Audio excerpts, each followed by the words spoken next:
And welcome back to another episode of But Wait, There's More here at Silver Wolf Comics and Games.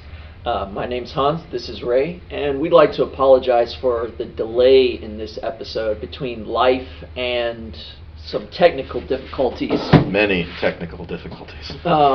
We had issues. So, anyway, welcome back, and we're going to dive right in. So, in episode 14, there was an encounter with some pirates. Turned out the captain of the Storm's Fury was being controlled, and oh yes, thank you. Yes, we got to fix that. And so after freeing her and them accepting the adventure hook, they set sail for the pirate island, and now they're there. And I wanted the pirate island to be a sandbox. For those of you unfamiliar with that concept in role-playing games, a sandbox is just sort of an area or arena where the players can do anything that they want. There is no set path that they have to take. You know, it's just whatever they want to do. And so a lot of what happened on the island is actually just me making stuff up off the cuff. There are some things that were pre-made, but a lot of it is just, what do you want to do? Okay, well, you go do it. And I just create things as we go along. Yes. Anyway, as we get to the island, all you can really say is if you're in the Pirate Isles. Now, there are more than one. This one, however, seems to be one of the larger ones with the bigger outfits camped out on it. Now, the big problem is islands like this really have no government per se. If anybody is a fan of Mr. Depp's work as a certain captain, there's a certain gleam in the eye and a happy smile whenever he mentions a place called Tortuga. And it's the same idea. It is a magical place. You know, you get there, you're off the boat 10 minutes, there have been 3 robberies, 2 explosions, and any number of good clean knifings. It's a fun place to be. So, yeah, that's essentially where I dumped them, was Tortuga. And they had a good time. There was a few memorable events. We'll start off at the top of the list with Terry his character Mac going in search of a particular magic item. I can't remember what it was, but it was an uncommon one, so it wasn't super rare, but at the same time it was difficult to get, and especially so on this island because you have a bunch of pirates. There's not a lot of stores apart from, like taverns and whatnot, and you're not going to have a lot of artisans that make magical items to sell. And so there was one purveyor of magical goods, and this purveyor was an old lady. Now, I didn't initially intend for this to happen, but when I do accents, and I try and do a variety of accents like Russian and whatever, Scottish, Irish, English, to give the characters variety instead of just me and my voice. But when it comes to portraying older women, I end up sounding like an old Jewish lady, and so they end up having to go down to the drugstore and buy their mother some Virginia Slims. You see what I'm saying? It's, you couldn't marry the nice Jewish doctor down the street. No, you had to go visit with the schlemiel. Oh, you're making me feel so verklempt. So anyway, when you're sitting at the table and he starts that, of course, there's more than one snicker going around the table, and you can't help but envision some probably not very tall woman, a little on the stocky side with a big beehive hairdo, with the little on the end of the nose glasses, with her little weights and measures and their whole little store around her. And now, here goes Mac, Terry's character, big, buff, strong dragonborn, and he's looking for a particular item. Now, oddly enough, she happens to have one in stock. I believe it was a ring. It was a ring of some import for a spell, stealth, what have you. But anyway, he did not have enough money to purchase said ring.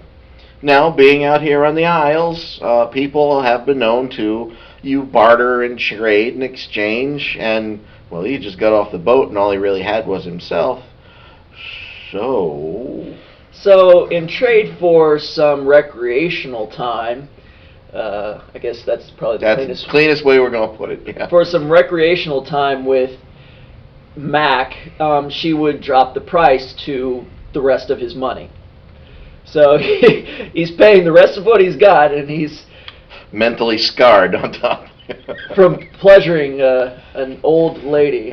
And now when I do recreational time in game, I make my players do a couple of rolls. I think we've discussed this when we went over the 21, but as a reminder, they have to do an athletics check, an acrobatics check, animal handling. That's always the fun one, because nobody ever takes animal handling when they're creating a character, because they're like, what do I need this for? But well. And of course, finally a constitution saving throw to see if your stamina was sufficient. If you have a myocardial infarction. And he did okay on the athletics and acrobatics, being a rogue, but the animal handling, and he told me later, he's like, I never thought I'd need animal handling. Well, he did, and he rolled poorly, but thankfully he did well enough in the other 3 categories that she's like, well, that was interesting. Take something off the second shelf, honey. Yeah, it's been a while. You can go ahead. And if you hear from the boy over there, that big boy down the street, let him know I've got my eye on him. And so he left scarred, but with his treasure in tow.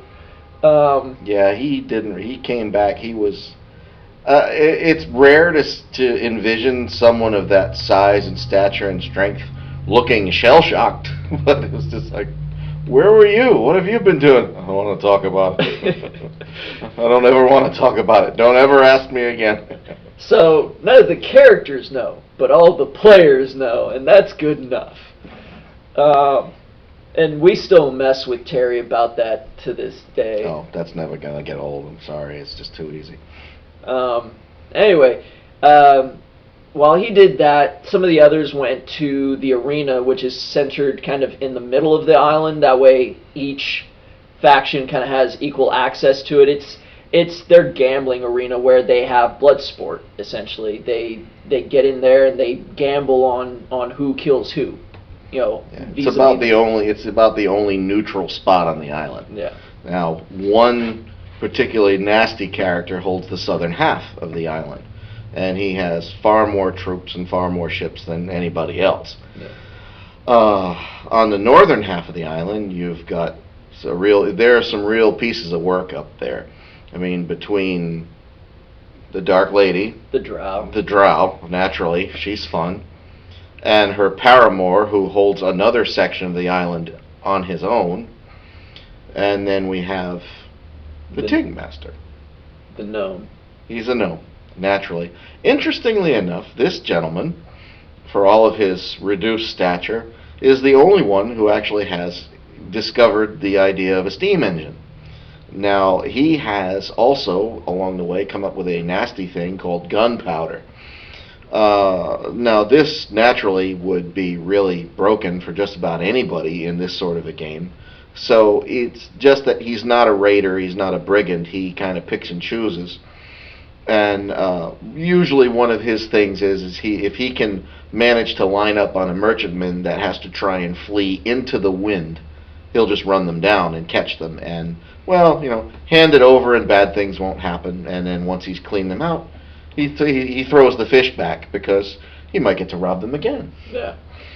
Well, and so you have all of those, and sometimes they get together in the neutral territory for the blood sport where they gamble on the different gladiators that go in there.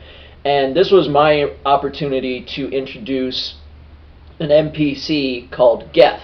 Geth is a human barbarian, and he will eventually join the party because he is run by a friend of mine named Spencer.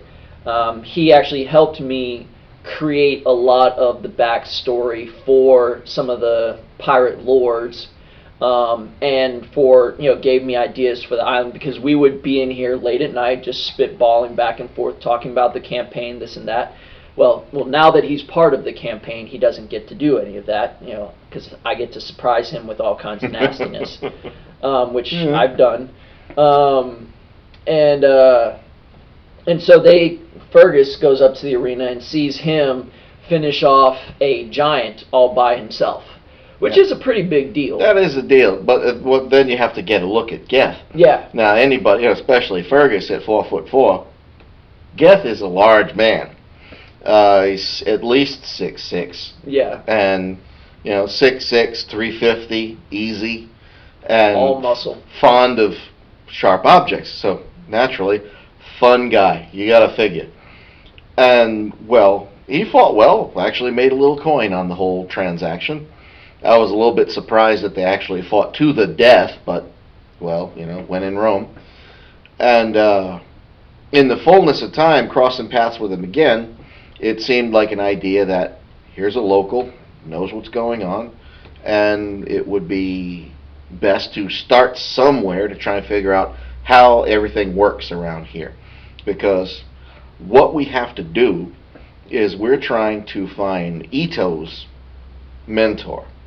Now, what we have understood is that originally this man was a pirate hunter, and in raising Ito rescuing him from a shipwreck and then mentoring him as he grew, they end up caught by pirates, and his mentor sent Ito away. He sent him somewhere, so he ends up flat-footed hundreds of miles away, no idea knowing whether or not his mentor survived. Well, lo and behold, it seems that the man is actually still breathing. The only problem is the nastiest piece of work on the island has him. Yep. So if we're going to get him loose, we're going to have to figure out how everything else works around here before we can formulate the plan. And the plan is very important, because not only do you have to deal with the politics of the pirates, but you have to factor in that Joran Dax, who owns the southern half of the island, has this man, and Joran Dax has fully double the number of ships as the rest of the pirates on the island. And so it's not just like we're going to swoop in and do this thing. No, it takes planning, and I wanted to give them freedom in the planning, and this is why the island is a big sandbox, because up to this point in doing Hoard of the Dragon Queen and Rise of Tiamat, the two campaign modules that Wizards of the Coast put out, which are both very good. However, they're kind of linear.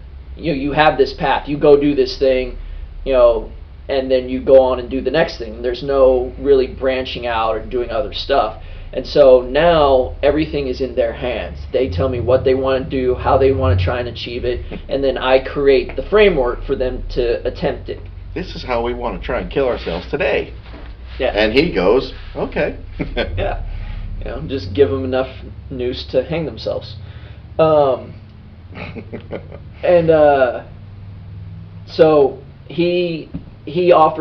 Fergus offers to buy Geth a drink, and so Geth says, sure, let's go down to the Randy Halfling. My paramour, or girlfriend owns the place. Now, the Randy Halfling is a very fine establishment in the gnomish part of the island, and it is run by a halfling named Bridget. Some of you will get the connection, others of you will not. Yeah, it's a small joke. Yeah. But anyway, so they drink, and Bridget's got good stuff. Yeah, really brews it right there on the premises. And the funny part is when you go into her place, now she caters to big folk as well. Yeah. But the whole place is kind of an optical illusion, because the way everything is set up, the whole room seems to be normal and of one scale. However, when you actually go in and sit down, she sits the big folk down at one end and the small folk up the other, and all of the benches are equally set at different sizes, so that whole parallax game works. And it's kind of it's a neat little magical thing to walk into place and you're walking around in this illusion. And the booze will take the top off of your head. It's just great stuff. Yeah, probably some of the best booze on the island. She makes good quality alcohol, and they have conversation. They have a good time, and then it's time for closing. And Bridget and Geth want to have some fun, and time for me to go. and so Fergus is curled up on his shield. Yeah, I've had enough. You'd think they would let me just sleep it off under the pool table. No. They rolled me out the front door and left me sleeping in the middle of the street on my shield. They had plans for the pool table. Well, but anyway, it's a hell of a thing. You spend the entire night curled up in a ball, sleeping in the middle of a street in Tortuga. You figure you're going to wake up naked because they're going to steal everything. Well, that's where Bernard come in. Bernard spent the whole night fighting off pickpockets, cut purses, and Lord knows what else crawl out of the sewers. That was one tired rat come the morning. He was not happy with me at all. It was terrible. But anyway, again, the walk of shame back to the ship. Wow, what a hangover. The hangover, then there's a hang around. Well, it was there. It was glorious. He had to sleep it off. Yeah, but that's when, hey, it's time to go. Oh God, no. I just got here. No, come on, we're busy. We gotta go. And oh, all right. We went. And while that was going on,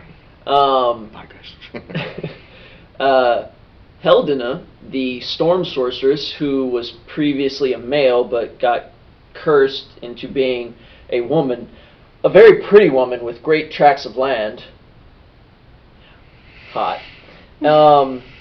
finally figures out the instruction manual, the employee's handbook, as it were, for the FBI, the Faerun Bureau of Investigation. Now, as a review, the FBI is run by gnomes, and she got hired on because they thought that they could take advantage of a tall, busty young woman as a spy. What a distraction!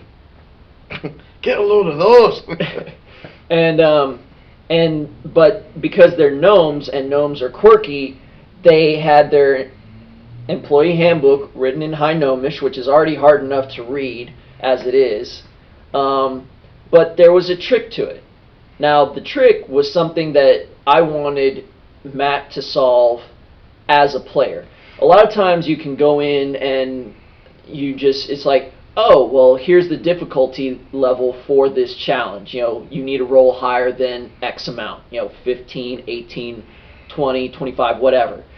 And as long as you can roll high enough, you can get it. And if you roll that natural 20, you got it real good.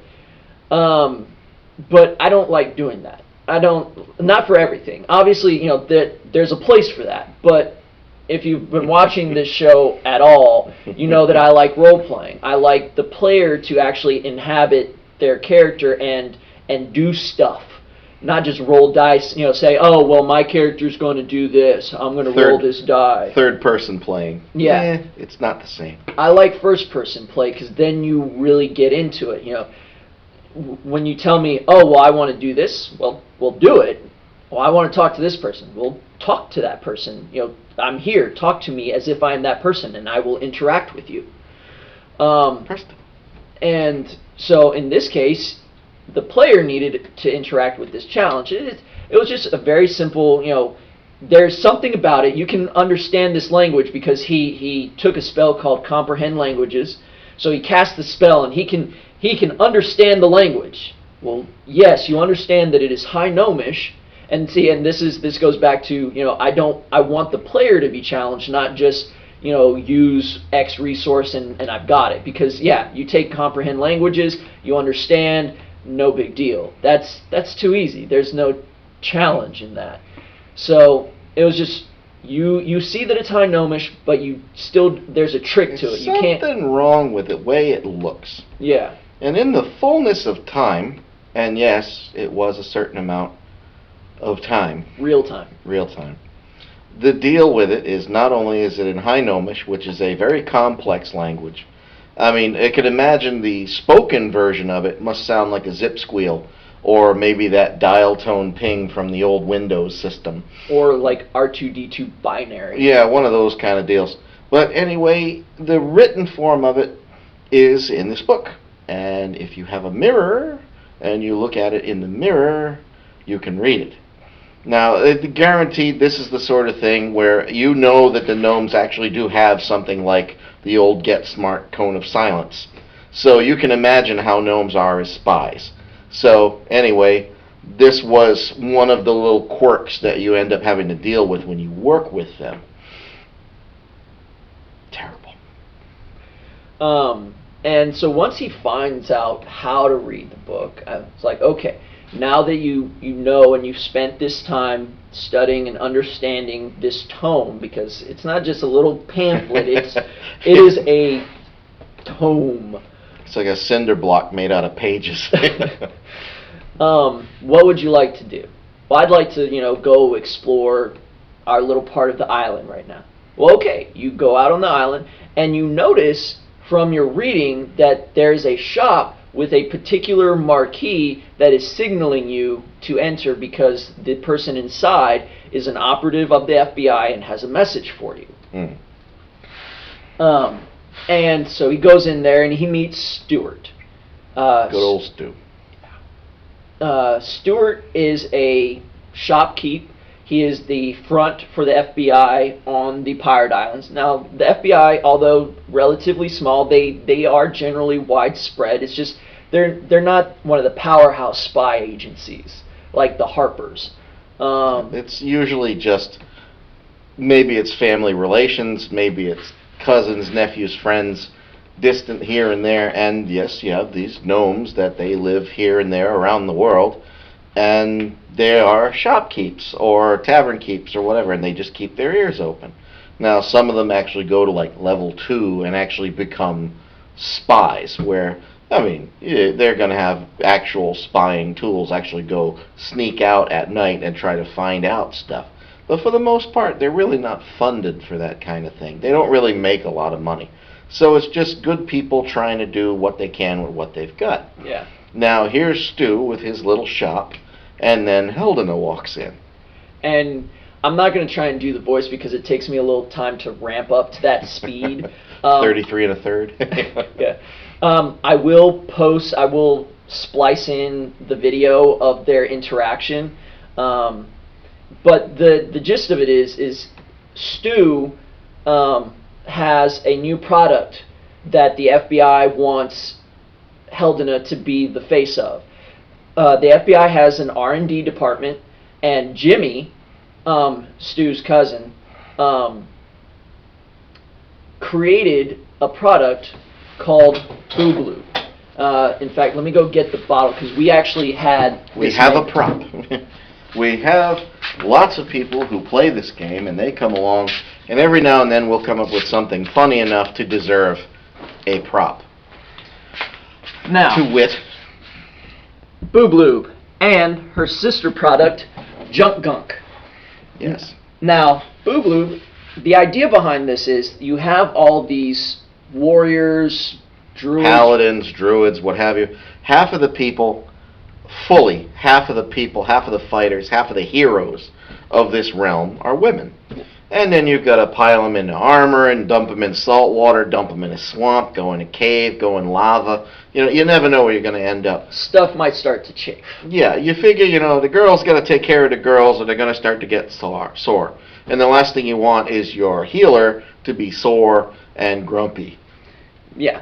And so this balm, as it were, it has magical properties that reduce friction and have restorative, they're restorative in nature, so the girls stay happy.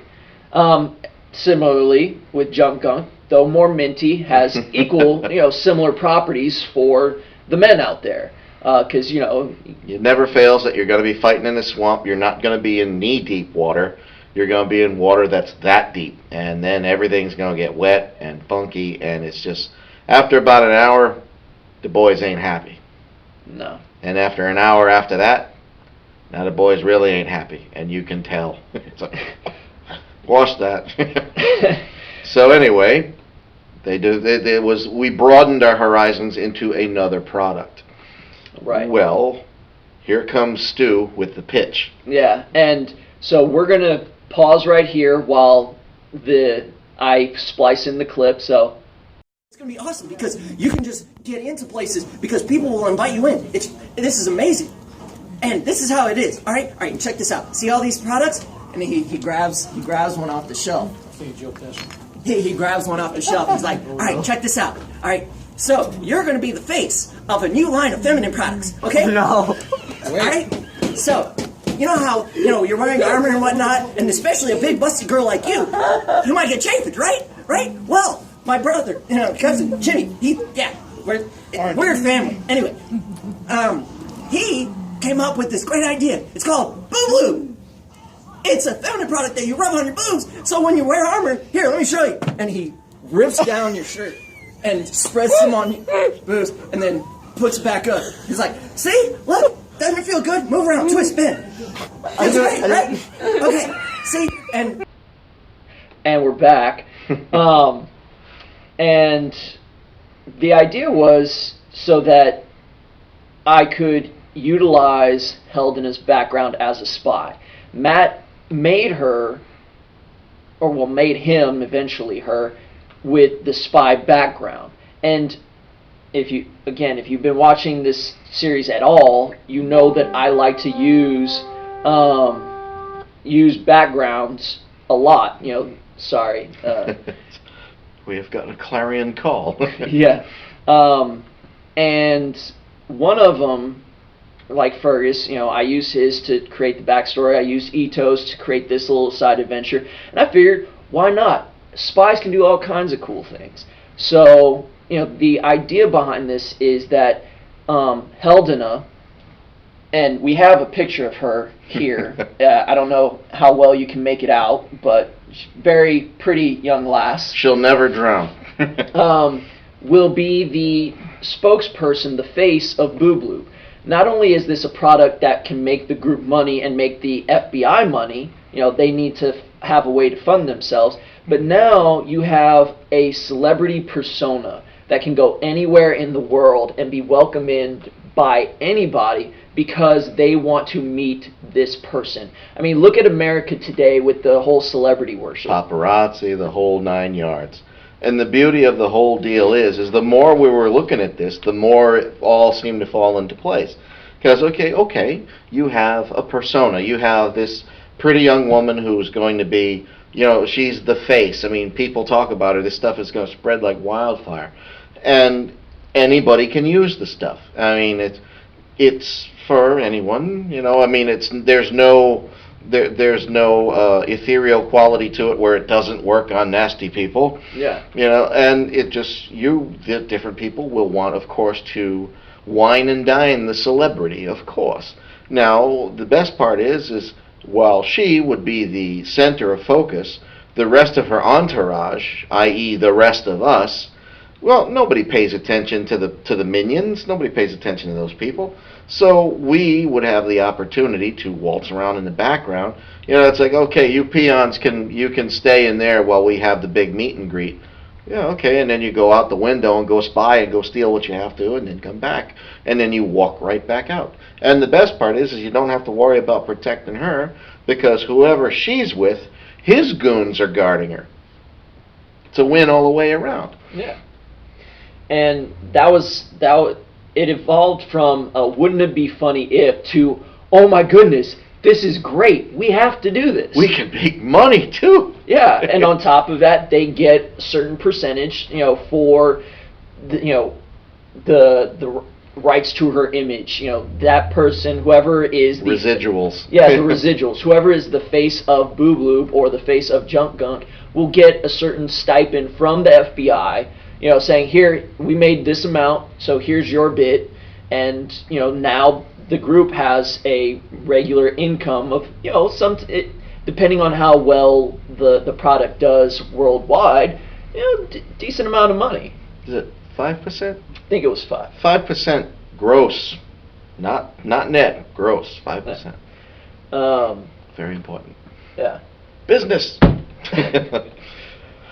Gotta make that money. Gotta make that money. But yes, anyway, after this introduction and so on, well, of course, there's a very light spirit going around the table because, well, poor Matt is bright red around the ears at this point. Yeah. It's like we left him alone after that, but it's just you got to pull a guy's leg sooner or later. You just can't let it go. I mean, you're playing with a bunch of grown-ups. It's gonna happen. So. Well, we tried growing up. Didn't take. Didn't take. No. But speaking of messing with people, that brings us to the next little highlight to them exploring the island, and that is Turin's story. Now, Turin, if you recall, is a dragon hunter. He has it out for all of the chromatic dragons, and he has a little bit of a hero worship for the metallic ones. And one of the first things he wants to do, being a dragon hunter, is see if there are any dragons on the island. Now, remember, this is all off the cuff. I don't know what they're going to do. He just says, I want to do this. And so, of course, I say, okay. And my brain goes, oh man, it's too easy. I can have so much fun. And he says, okay, well, I'm going to do my dragon sensing thing. Is there a dragon within X distance? I'm like, yeah, you sense a dragon. His armor actually does give him this ability to sense, given direction, given distance, roughly. And naturally, does he tell any of us, hey, I'm going dragon hunting?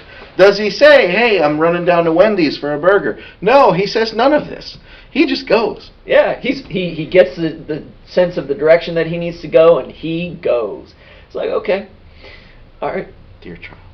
You go for a few miles, and you go up the mountain a little bit, and built into this mountain is this almost palatial, think southern plantation style home with the big fence, and then the columns and just wrought iron, and just beautiful. Just makes you want to have a mint julep. Oh, just does. And it's gorgeous. And so he's like, well, I'm going to roll perception. Okay, well done. Yeah. Roll really high. It's like, wow, like you see all this stuff, but it's still just the outside. That's a house. And it's like, okay, well, now I'm going to sneak up. I'm going to roll stealth because I want to sneak up to the window and look inside. This is where Ricky's dice do the beautiful thing that they do. Ricky's dice either are glorious or horrible. In this case, they were bad. And all you can think of is that little kid leaning in from the edge of the screen. Ha ha! Because that's exactly what happened. Now, he didn't roll a critical failure, but he rolled a 2. And so he failed his stealth check. And as he's bumbling over the fence and into this dragon's abode, into the yard of this dragon's abode, this very refined and urbane gentleman opens the door, very, kind of copper skin, reddish brown hair, keyword reddish brown, although all Ricky heard was red. And says, can I help you? Imagine, if you will, Tywin Lannister from Game of Thrones. Just very unflappable. It's upright, that rigid military bearing and that aloof, highborn look, and it's just generally superior. You have that kind of that damn you, what do you want, you worm look about him. And I mean, with the wonderful smoking jacket and the balloon of brandy and a very choice cigar. That's not lit, but he is still smoking. He's smoking, yeah, that's a running gag, and it's just, can I help you? Now here's Turin in the rose bush. It's just like, oh hi. and for ancient dragons, shape-shifting into humanoid form is a thing. A lot of dragons, depending on their age, can do it, but it's it's generally reserved for ancients. That's kind of their hallmark. Is that a person walks by and they have this presence, this aura about them, and really it's a dragon. And so you have this person that is just all that, and he's got reddish brown hair, and Ricky's thinking, oh my god, it's an ancient red! I killed my character! He was in sweats. Yeah, there was a flop sweat right then and there because he just realized, my God, I didn't tell anybody that I was coming up here. And he didn't. And he was literally, he was nervous because he figured, my God, he really thinks he has just killed his character. So, when this urbane gentleman invites him in for dinner. For dinner, of course, and he just okay, and off he goes and takes him inside. Now, of course, the inside of the house is just as fantastic as the outside. Everything's very posh and crystal this and leaded glass that, stained glass everywhere. Marble floors, marble everything. Money everywhere, and takes him to the go into the back, the parlor, with the big fireplace and the big puffy chairs and the humidor, brandy, all the trimmings. It's like, sit down, have a seat, tell me about yourself. Cigar. It's almost the cartoon crying where the tears are flying out of his eyes like this, and it's just, man, brandy, cigar. And it's like, I see that you're wearing dragon scale armor. It was at this point that his butt actually took a bite out of the chair, I do believe. There's a reason it's called pucker factor. And Ricky, both Turin and Ricky himself were experiencing it to the fullest extent. Because everything led back to the fact that this kid and this young elf is a dragon hunter. Oh, where'd you get the dragon scale mail that you have? Oh, you killed a dragon. It was a white dragon. Oh, really? Our white cousins are rather dumb. He's just every word he's saying, he's digging himself a hole. Like, oh my god, I'm talking to a rat. He's literally thinking, should I just take my chances and throw myself out that window? And knowing the problem, he would jump through that window and it would just be painted on the wall, or it would just be a rock wall right outside the window, which was the way he was going with it.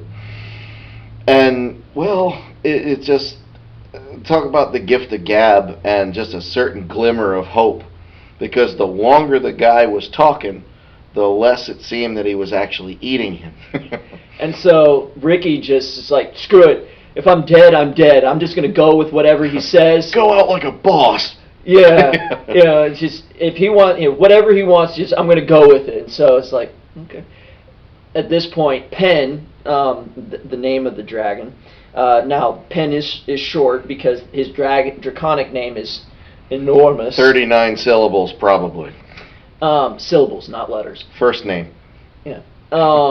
Dragons. Penn says, this has been an excellent conversation. I'd like to show you something.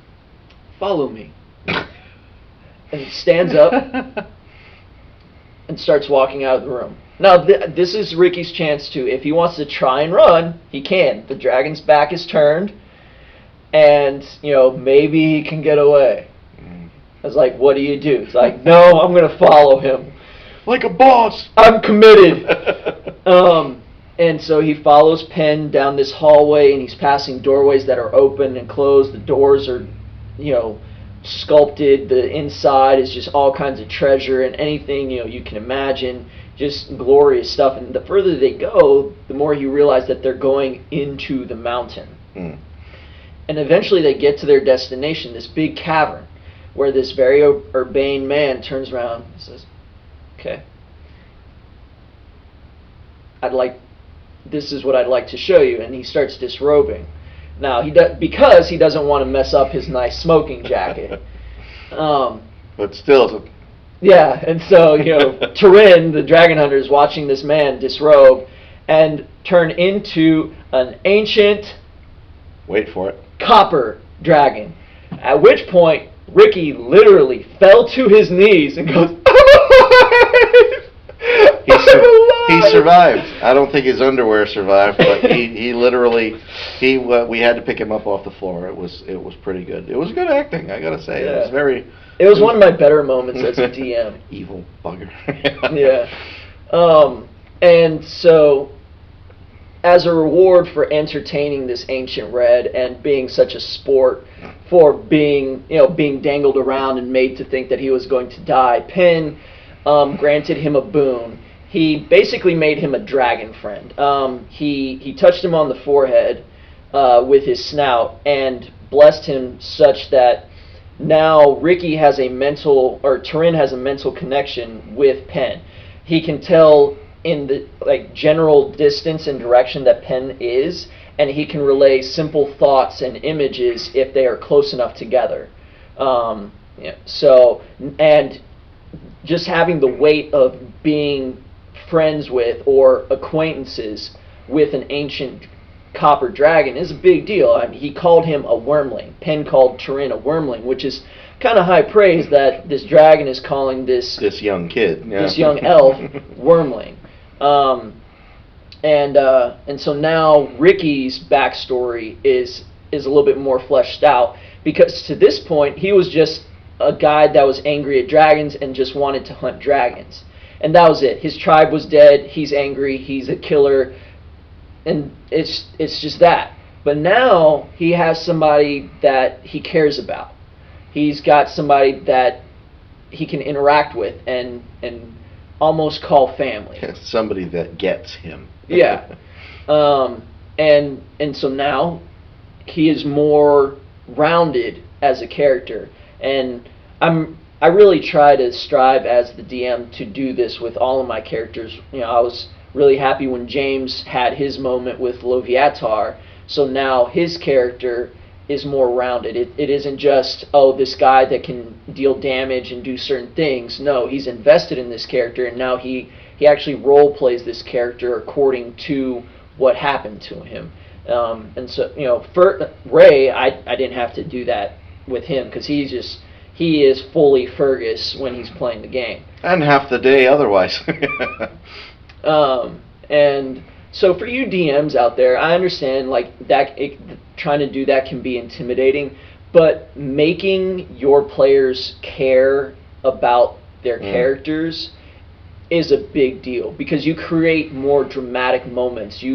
They become invested. They care about their characters. They almost become real people. It can be kind of disappointing when you have a player just kind of, they just kind of shrug their shoulders. It's like, they're going to make some pivotal decision, and then it's like, I can just make another character. And it's like, how long have you been playing this one character? A year? You've thrown invested an entire year in this individual, this alternate persona of yours, and you're just like, hell with it, I can make another one tomorrow. It's like, really? And that's a luxury of playing a role-playing game, is you can just make another character if yours dies, or you can bring them back, get resurrected, what have you. But I find that if you can make your players invested in their characters and really care about them, it will give your game so much more depth than just being numbers on a page.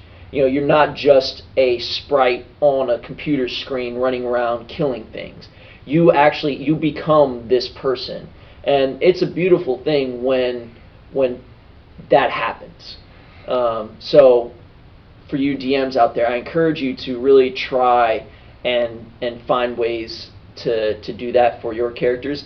And if you want to drop me a message and chit chat, I am kind of busy, being that I'm the only one that runs Silverwolf, but at the same time I like helping out. I love spitballing ideas, and if you ever have any questions, feel free to drop me a message on any of the social media that I'm on, whether it's Instagram, Twitter.